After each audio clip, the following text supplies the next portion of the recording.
Chin up. Very good, very good. Wow. Yeah? That felt really good. You did good, you did really good. There it is, nice. There we go, arch. There it is, move. Wow. Nice. Yeah. Woo! That's a lot of tightness. Yeah. Oh, okay. Woo. That is very tight. Like I said, you see more on this right side. There's more in the way over here that your shoulder blade can't come back into there.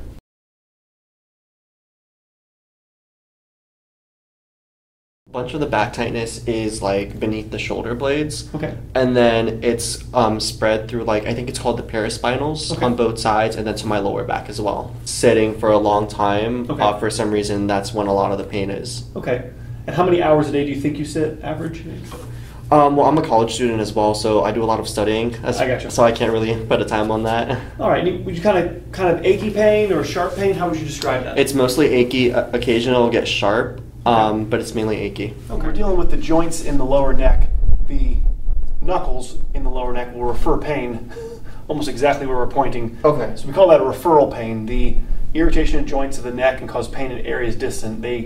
Embryonically, your lower neck joints in this area along the scapula came from the same source, and so when this hurts or inflamed, so my neck is fine, yeah, but they're connected. Okay.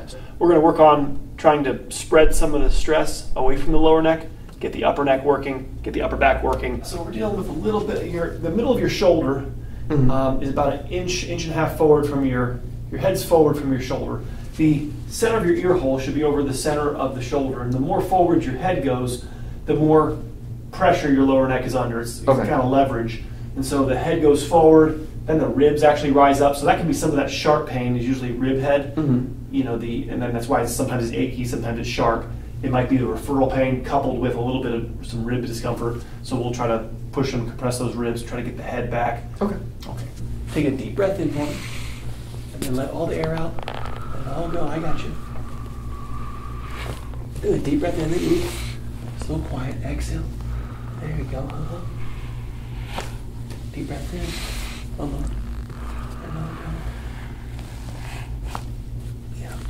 Yeah, they're not too. They're not so far out of line. Sometimes you'll get these huge, cracks because the joint is moving a large distance. Okay. But with those cases, those joints were not that far out of place, and so you're getting like little clicks.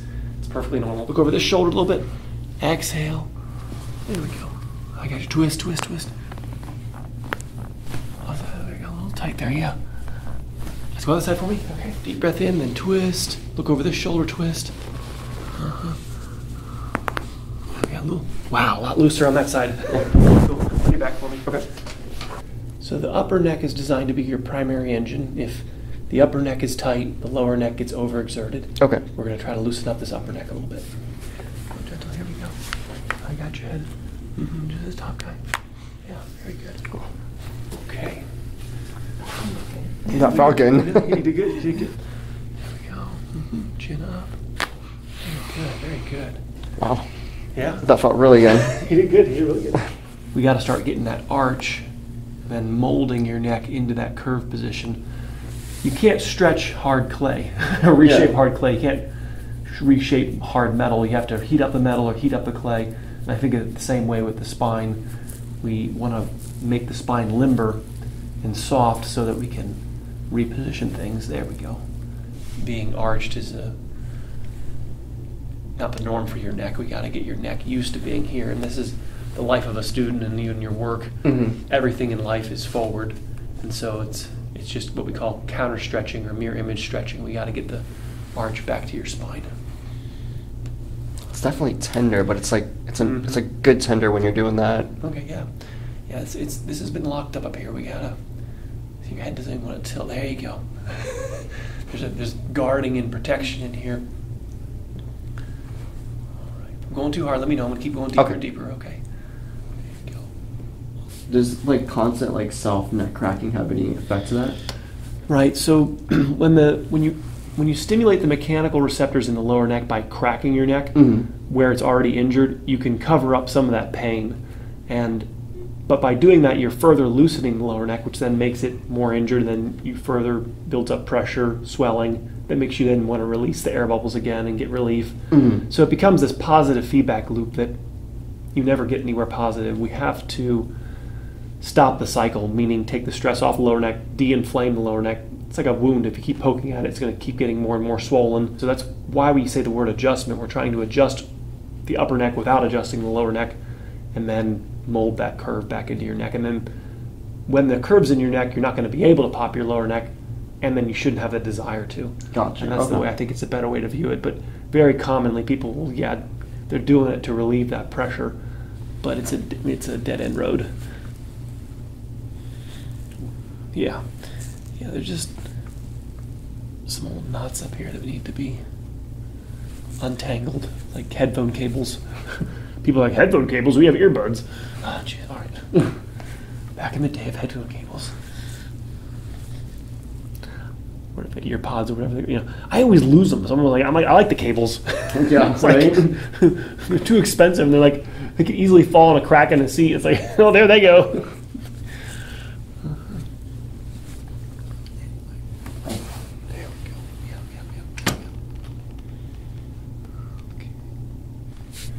There's a little more coming up already.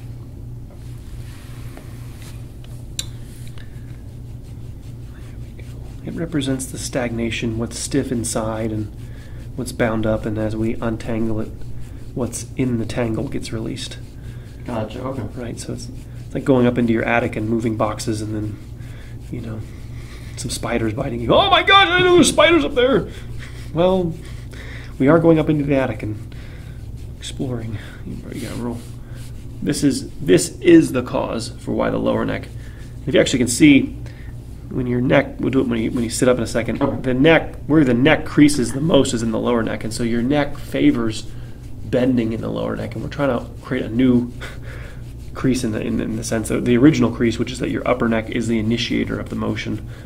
If that makes sense, when you're bending, all the bending's happening down here, and the lower neck controls that shoulder blade. That's why why the shoulder blade is hurting. Excellent.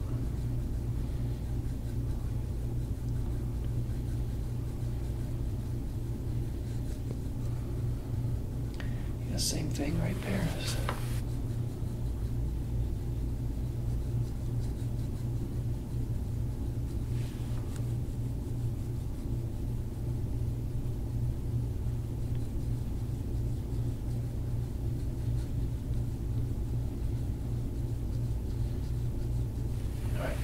So go ahead and tilt your head back. The main crease, Carl, is right there. Look right forward. That's where the shoulder blade comes from, is your neck likes to bend right here. And so we're trying to make it bend up at the top, take stress off the lower neck. You're an athlete. You're going to be an athlete your whole life. Working in ER, it's going to be, my gosh, what, 10-hour, 12-hour shifts? 12-hour shifts, yeah. Right, so that's really what abuse is, when your body tells you to stop and you can't listen. So it's, sometimes it's not your choice. Some emergencies are coming in, you got to work, and you have to push through the pain. It's. I tell people sometimes you can even just on your lunch break take like a 5-minute roller stretch or just something to feed your spine, and not that you can have the whole 20-minute stretch that we do at the end of the day, but just something to feed your. It's like if you woke up in the morning and didn't feed yourself until 10 p.m. and you're like, my stomach was killing me. Well, yes, that's what happens when you don't feed yourself. I think of that with our spine. We have to feed it, and we're just not taught how to feed it. It's kept, hydrated and healthy through mobility, but many things in life, our back just gets stiff and locked. Lifting up a patient, moving somebody, your back has to lock. And so then we end up with a skeleton crew, like 5 vertebrae doing most of the work. And so my job is just to look at the other 19 and get them working more, and it'll be fine. It's wow. I don't even know how to describe that feeling over there. Yeah, this is intense. It's yeah, these are the roots of your neck. Yeah, I feel that one.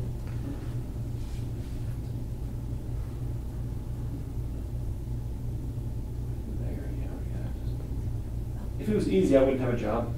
There'd be a device at Walmart that could just change your posture. It's, like I said earlier, it's easy. It's work on my part. It's work on your part. It's not the easy button. And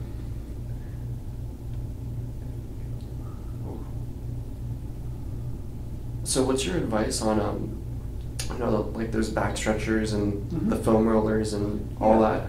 Yeah, so there's beginner ways of stretching back, and then there's more advanced ways, and there's more effective ways, less effective ways. But the less effective ways sometimes are good for beginners as their spine is becoming limber. Okay. And then as your spine is very limber, and we can be safe in knowing that we're not hyperextending where you're bending too much. So if I bend you back before I worked on you, you would just bend in your lower neck. Okay. And therefore, Ed, you hurt me. Because I made the area that was already moving the most move more. Right? So we want to first, before we do any stretching, we want to prep the spine, get the remainder of the spine that's been stiff, get that part working, so that we can stretch evenly and get your whole team online. So the roller's contact is more broad. So you usually start off with a more broad contact, and then as you're advancing and you're stretching, you're trying to go more specific. It's like you start off just washing your car, and then you're going down to like polishing and clay bar. Yeah. You don't polish until the car's clean. Yeah. Yeah. First, there's a step process to cleaning the car. So I think about the spine, you have to first get it all moving, and then we can talk about detailing and. That makes sense. Okay. Can't I run a detailer? Not with this dirty car. We gotta wash it first.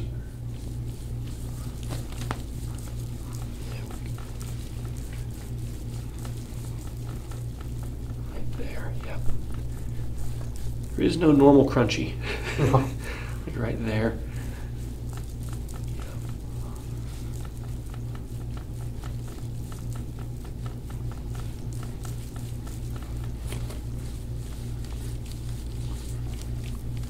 Same thing. If I'm going too hard, let me know. Yep. Okay. Okay. It's pretty tough. So is that mainly muscular, not joints? Well, the muscle's the top, but no, it's the joint underneath that I feel. Oh, okay. Right there is the joint underneath that's stiff. It's gone what we call posterior or backwards because the head's gone forward. This is the counter coup. This is the opposite. So this goes posterior because the head goes anterior. So in order to get the head back, we also have to push this in to allow your head to come back. Now because the bone isn't in the right place, the muscles are tight, trying to hold the bone in an incorrect position. So you can get lost in Muscleville trying to fix the muscles, but the muscles are only tight because of the posture. That makes sense. Right, so we got to get the posture fixed, and the only way to do that is to stretch you. So we got to get you loosened up, and then show you how to brush your teeth, kind of idea. And I like working on people preventatively. This is a cool case because we can, really just, teach you how to change your oil and check your tire pressures, and we're not going to wait till the engine blows and there's disc herniations and I got sciatica, Ed, and I'm dying here. And it's very, I tell people all the time, you, in essence, when you're 40, that makes sense, patients like you come in at 40 without having the care at 23, and I'm going, you should have come here at 23. You should have been here now, being taught how to take care of our spine instead of waiting till something happens and then reacting. And all too often we live in an illness care world. Yeah. Which is great. I mean, like I said, an emergency obviously is illness care. I got a laceration, I'm injured, But in terms of healthcare, how do I take care of myself? It's really, we're not set up. Our world isn't set up for that kind of care. It's how do I prevent infection? How do I, not as set up as it should be. It's just gotten to the point before to where it's like I can't sleep or focus, like study, because my back hurts so much. Gotcha. Yeah, there's enough in here to explain that. It's not going to be like I said, we're at the early half of this. We're not going to be so hard to fix this. It's just getting the areas around moving, and then getting your head back. And there we go. Yeah, when I was in chiropractic college, I would study, kind of laid on my bed, arching up, books on the headboard, or even just laying on the ground with blankets and just prop my books up against the wall. And the main thing with that kind of thing is that you're having variety in your positions. You can sit for a while, but then you have to do something to counter stretch. Yeah. I would sit for a while, and then you lay on your belly and arch up and lay on your back and try to read on your back, or if you just don't lock into one position in the library for 10 hours, or 6 hours, or you're trying to have a variety of positions. And now what can happen is if your back is so stiff, sometimes the good positions for your back to be in, or the counter stretching positions are hurting. So as we get your spine healthier, we should be able to notice that, hey, I can arch back and it doesn't hurt me as it once did. Or a little bigger knot here on the right.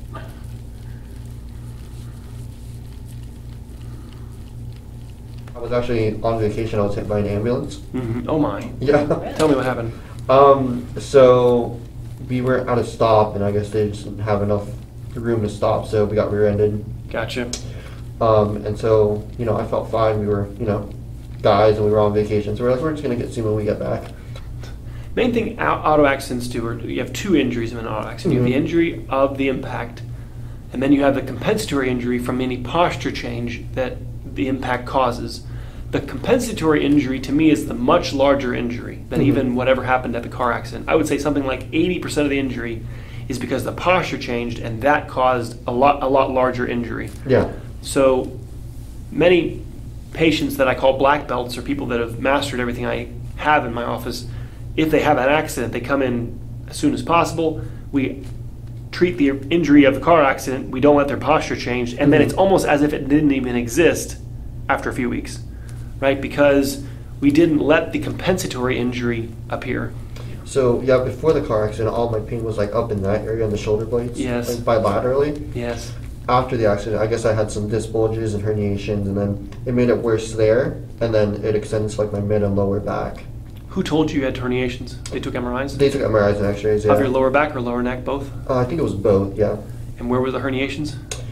Oh, man, I don't even remember. Neck? I think so, yeah. All right, well, that's, like I said, if you feel free to text me those. I'd love to look at it. You know, they, discs are, none of your symptoms today are disc related. That doesn't mean we don't have a disc injury. Disc injuries, like a cavity in a tooth, you can have an injury in there on MRI, but it's not actually what you're feeling yet. Okay. But the reality with a disc injury is that they don't undo themselves like a cavity in a tooth. They're there. So we want to be proactive in not further stressing out any discs that are injured. Okay. And that's where the stretching and the den rolling, what we're going to show you in a minute, is to rehabilitate and to stop further disc injury. It's regrettable that, and if the reality is that even the worst car accidents, they took healthy discs and they tried to subject them to a lot of stress. They don't herniate. So car accidents take a bad situation and makes it worse. But the disc had to have already been in trouble for the accident to injure it. Does that make sense? Yeah. So did the car accident cause a disc herniation? Well, yes, but there was other things there beforehand that led to the car accident being the catalyst. Like these ribs are definitely all raised up here. Feel all that's yeah. So that's all ribs. Rib heads, yeah, they're all inflamed. They got whiplashed or traumatized. These are the roots of your neck. And then when you have a car accident like that, especially one that you didn't know coming, right? You didn't expect the hit. Your body goes into a position until told otherwise that you're going to get hit again. Yeah. And so it's kind of just in a protected state, expecting another collision. And so part of our treatment today is to try to convince your body that it's not going to happen again. For the sake of your longevity, we have to not be just in guard mode all the time. And that's tough.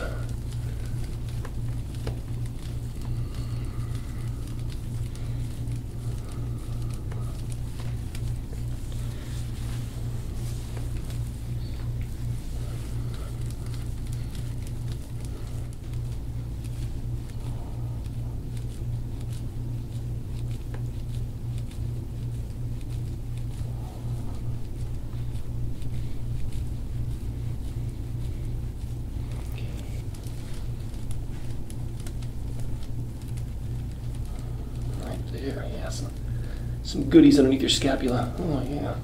So would you say the right is worse than the left? Yes. It is. In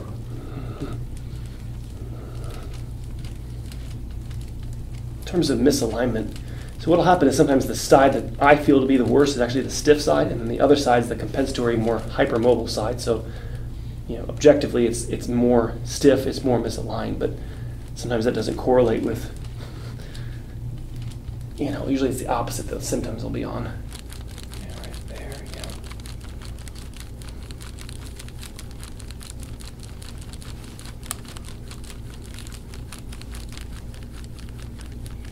So yeah, back to the car accident.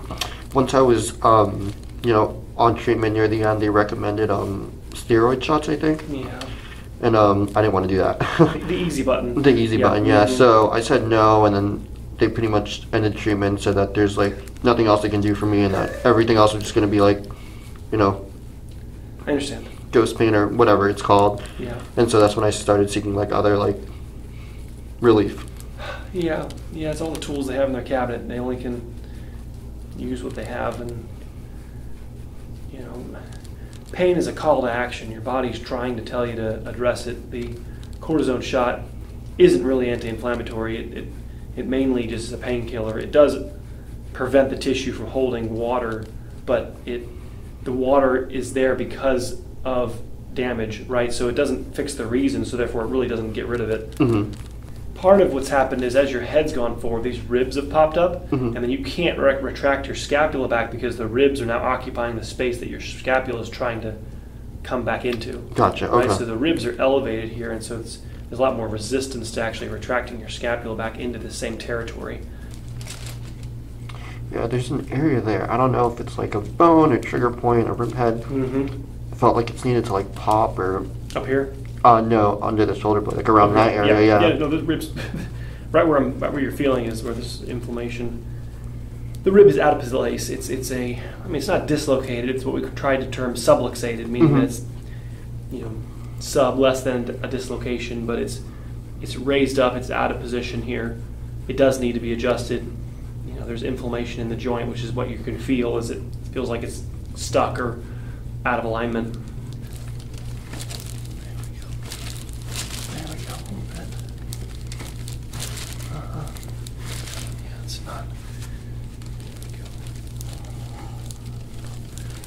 Best way would be.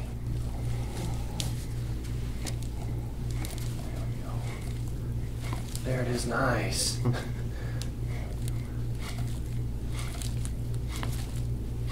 we go. Breathe.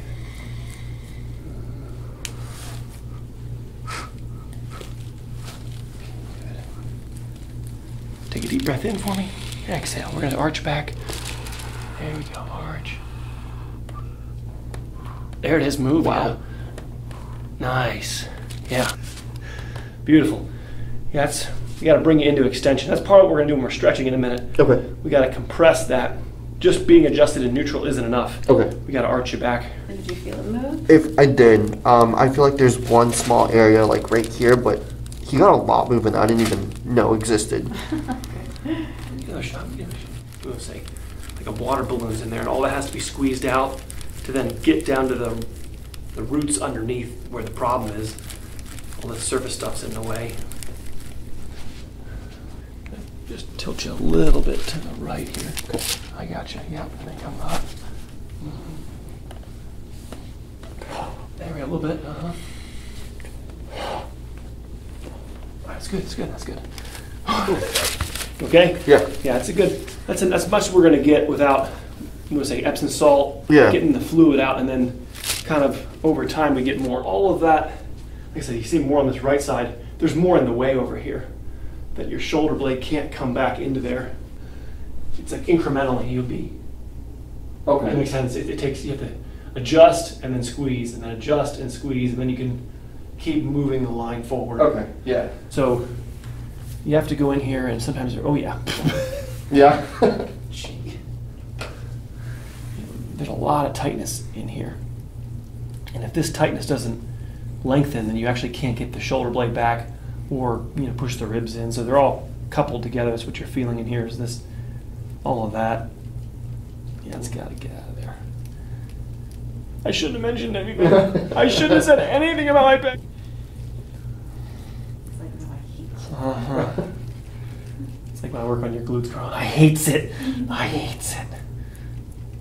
All right there. It's a good thing I have tomorrow off. That's right. Uh-huh. Yeah, it's good that you're having, you know, at least somebody to. A lot of this is going to be redundant once we get you stretching. You know, Yeah. this will be addressed through counter stretching. This tightness will slowly lengthen, but sometimes it's a good kick in the butt to get it broken loose a little bit, and then the stretching is more effective. Yeah.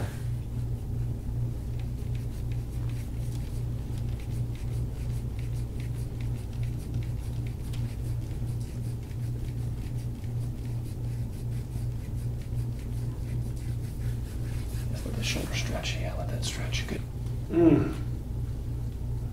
Wow. Woo! That's a lot of tightness. Wow. Oh, okay. Woo. That is very tight. That's, I thought this is tennis, right? This is something. Because of the despair. I thought the left was tight until I came over here. Woo. How many years tennis? Man, 2011 maybe? Since then. Okay, yeah. There's your... Your face at first, 20. How old are you? I was like, yeah. I was like, you're 3 years old, man. Jeez, no wonder. He was like, oh my gosh, you've been doing tennis forever. Since 2011, I got just 11 That's a years long of it, time. so yeah, it's still a long time. Yeah, it's a lot of. Yeah, wow. Ooh. Oh, man.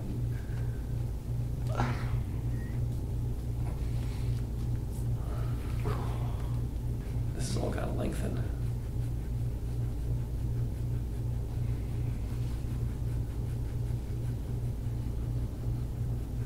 As soon as I made the appointment, I was like, man, if those pecs are touched, I already know I'm gonna cry. I foresaw it. You weren't saying anything. Oh, no, they're just tight. No, nothing to see here. If you drove all this way, Ooh, you might as well. Might as well, right? Yeah. All right, almost done.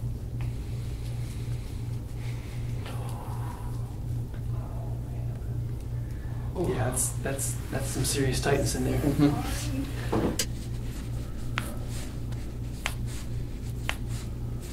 Nice. Actually, there you go. All right. There you go. Nice.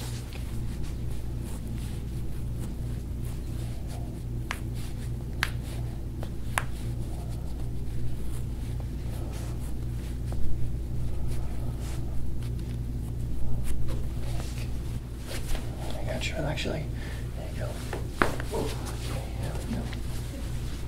we go. I got you. There you go. Look up for me a little bit, then press back with your elbow. Yeah, move a little bit there. There we go. Yeah, and move. Then press back here. A little bit. Yeah, a little bit there. Good. All right. Stretch in a second. Gotta hold those back. Like Titanic.